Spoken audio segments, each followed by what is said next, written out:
எதுக்கு இந்த மாதிரி டயட்லாம் இருந்து கஷ்டப்படணும்? நல்லா எல்லாத்தையும் நல்லா சாப்பிட்டுட்டு ஜிம்முக்கு போய் ஒர்க் அவுட் பண்ணிட்டு அல்லது நல்லா வாக்கிங் போயிட்டு ஜாக்கிங் போயிட்டு உடம்பை குறைக்கலாமே அப்படின்றது பலருடைய எண்ணமாக இருக்குது. இவங்க எல்லாருக்கும் புரியாத ஒரு விஷயம் இன்சுலின். குறிப்பாக உடல் எடை அதிகமாகிறதுக்கு காரணமே இந்த இன்சுலின் தான் அப்படின்றது இவங்களுக்கு புரியல. அதனால தான் என்ன சொல்கிறாங்க அப்படின்னா, சின்ன வயசுலேருந்து குழந்தைங்கள்லேருந்து நீ நிறைய உடற்பயிற்சி செய்யணும், வாக்கிங் போகணும், ஜாக்கிங் போகணும், இதெல்லாம் பண்ணால் உன்னுடைய உடல் ஆரோக்கியமாக இருக்கும், உடம்பு குறையும் அப்படின்னு சொல்கிறாங்க. ஜிம்முக்கு போகிறது, வாக்கிங் போகிறது, ஜாக்கிங் போகிறதெல்லாம் நம்ம உடலை ஆரோக்கியமாக வச்சுக்கும் அப்படின்றதுல எந்த டவுட்டுமே கிடையாது. ஆனால் அதே நேரத்தில் நல்ல குண்டாக இருக்கிறாங்க, ஒபீஸாக இருக்காங்க, அவங்க இந்த மாதிரிலாம் உடற்பயிற்சி பண்ணால் உடனடியாக உடல் எடை குறையுமா அப்படின்னு கேட்டிங்கன்னா அது உண்மையே கிடையாது. இந்த உடற்பயிற்சி செய்கிறதுனால உடல் குறையும் அப்படின்ற இந்த ஒரு மிகப்பெரிய வணிக விளம்பரம் இப்போ எப்படி ஆயிடுச்சுன்னா, பல்லாயிரம் கோடி குரலும் ஒரு வணிகமாக மாறி இருக்கு. ஸோ இவங்க எல்லாருமே ஒரு ஆர்வத்தில் போய் ஜிம்முக்கு சேர்றாங்க. ஆனால் தொடர்ந்து அதை பண்ண முடிகிறது இல்லை.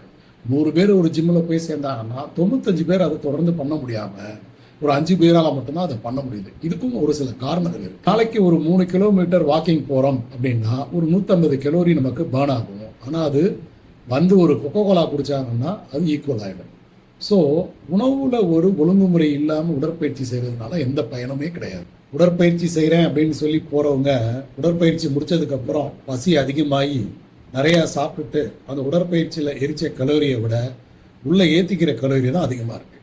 ஒருத்தர் நல்ல எக்ஸசைஸ் பண்ணுறாரு, ஒரு நாளைக்கு 2000 கலோரி எரிக்கிறாரு அப்படின்னா ஆரம்ப கட்டத்தில் நம்ம உடல் ஓரளவு அதிக கலோரியை எரிக்க பழகிக்கும். ஆனால் தொடர்ந்து உடற்பயிற்சி செய்கிறாரு, தொடர்ந்து ஜிம்முக்கு போகிறாரு அப்படின்னா அவருக்கு ஒரு 2000 கலோரி எரியுதுன்னா எந்த விதமான பயிற்சியுமே செய்யாத ஒருத்தருக்கும் அதே 2000 கலோரி தான் ஏறும். இதுதான் இந்த கெலோரி சமன்பாடு கோட்பாடு. அதனால தான் நம்மளுடைய மென்டர் நியாண்டர் செல்வன் இந்த கெலோரி சமன்பாடு கோட்பாடே மிகவும் தவறு, இவ்வளவு அதீத உடற்பயிற்சி செய்ய வேண்டிய அவசியம் கிடையாது, அதனால உடம்பு குறையும் அப்படின்ற நம்பிக்கை மிகவும் தவறு அப்படின்றத தொடர்ந்து சொல்லிக்கிட்டே இருக்கேன். இப்போ ஒரு கேள்வி உங்களுக்கு கேட்கலாம், உடற்பயிற்சி பண்ணலாமா வேணாமா, வாக்கிங் போகலாமா வேணாமா, ஜாகிங் போகலாமா வேணாமா, ஜிம்முக்கு போகலாமா வேணாமா, என்ன சொல்றாரு நம்ம தலைவர் அப்படின்னு பார்த்தீங்கன்னா, உடற்பயிற்சி செய்கிறது உடம்புக்கு ரொம்பவும் நல்லது, அதில் எந்த விதமான டவுட்டுமே கிடையாது. நம்மளுடைய மசில்ஸ் நல்லா இருக்கும், நம்மளுடைய போன்ஸ்லாம் நல்லா ஃப்ளெக்சிபிளாக இருக்கும், ஜாயின்ஸ்லாம் நல்லா இருக்கும், நம்மளுடைய இதயம் ஒரு சீராக இயங்கும். இது எல்லாத்துக்கும் உடற்பயிற்சி ரொம்ப ரொம்ப முக்கியம். அதனால் நம்ம உடற்பயிற்சி பண்ண வேண்டியது மிகவும் அவசியம், கட்டாயம்.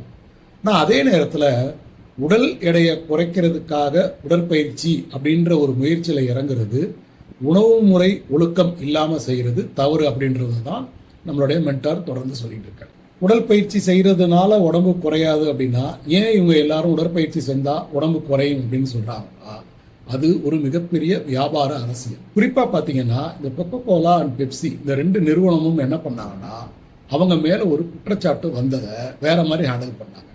என்ன குற்றச்சாட்டு வந்தது அப்படின்னா, நிறைய பெப்சி கொக்கோகோலா குடிக்கிறவங்களுக்கு உடல் பருமன் அதிகமாகுது அப்படின்றது ஒரு குற்றச்சாட்டாக இருந்தது. அதனால் அவங்களுடைய வியாபாரம் குறைய ஆரம்பிச்சது. உடனே இவங்க 2 பேரும் என்ன பண்ணாங்கன்னா பெவரேஜ் இன்ஸ்டிடியூட் அப்படின்னு சொல்லி ஒரு இன்ஸ்டிடியூட் ஆரம்பிச்சாங்க. இந்த பெவரேஜ் இன்ஸ்டிடியூட்டை விளம்பரப்படுத்துறதுல ஒரு விளம்பரம் பண்ணாங்க. என்ன அப்படின்னா, ஒரு மனிதன் நாற்காலியில் உட்கார்ந்துட்டு இருக்கிற மாதிரி. அதில் என்ன வாசகம் கொடுத்தாங்கன்னா, இந்த மாதிரி தொடர்ந்து நாற்காலியில் உட்கார்ந்துட்டு இருக்கிறதுனால தான் ஒருவர் உண்டாகிறாரு, பெப்சி கொக்கோகோலா குடிக்கிறதுனால கிடையாது. ஸோ இதற்கு ஒரு விடை என்ன அப்படின்னு பார்த்தீங்கன்னா, உடற்பயிற்சி செய்யுங்க. உடற்பயிற்சி செய்யுங்கன்னா உங்களுடைய உடல் குறையும். அதுக்கப்புறம் நீங்கள் பெப்சி கொக்கோகோலாலாம் சாப்பிட்றதுனால எந்த தவறும் கிடையாது அப்படின்றத ஒரு வியாபார நோக்கத்தோட இந்த உலகத்துக்கு சொல்ல ஆரம்பித்தாங்க. இவங்க சொன்னதை ஃபாலோ பண்ணி நிறைய இந்த மாதிரியான ஸ்நாக்ஸ் கம்பெனிஸ் என்ன பண்ண ஆரம்பிச்சிட்டாங்கன்னா, நீங்கள் சாப்பிட்றதுனால உங்கள் உடம்பு குண்டாகிறது கிடையாது, உடற்பயிற்சி செஞ்சீங்கன்னா மட்டும்தான் உடம்பு குறையும், அதனால் உடற்பயிற்சி பண்ணுங்க அப்படின்னு சொல்ல ஆரம்பித்து நிறைய சென்டர் ஆரம்பித்து நிறைய ஜிம் ஆரம்பித்து இன்றைக்கி தெருவுக்கு 4 ஜிம் சென்டர்ஸ் இருக்குது.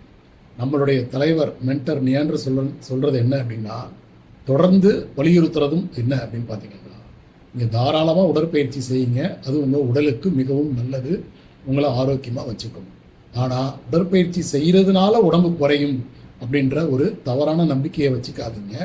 ஒரு குறைமாவு நிறை கொழுப்பு உணவு முறையான வேல்யூ டயட் மாதிரியான டயட்டை தொடர்ந்து ஃபாலோ பண்ணிங்கன்னா உங்களோட உடல் ஆரோக்கியமாக இருக்கும். அதே நேரத்தில் உடற்பயிற்சி உங்களுக்கு நல்ல கை கொடுக்கும் அப்படின்றது தான்.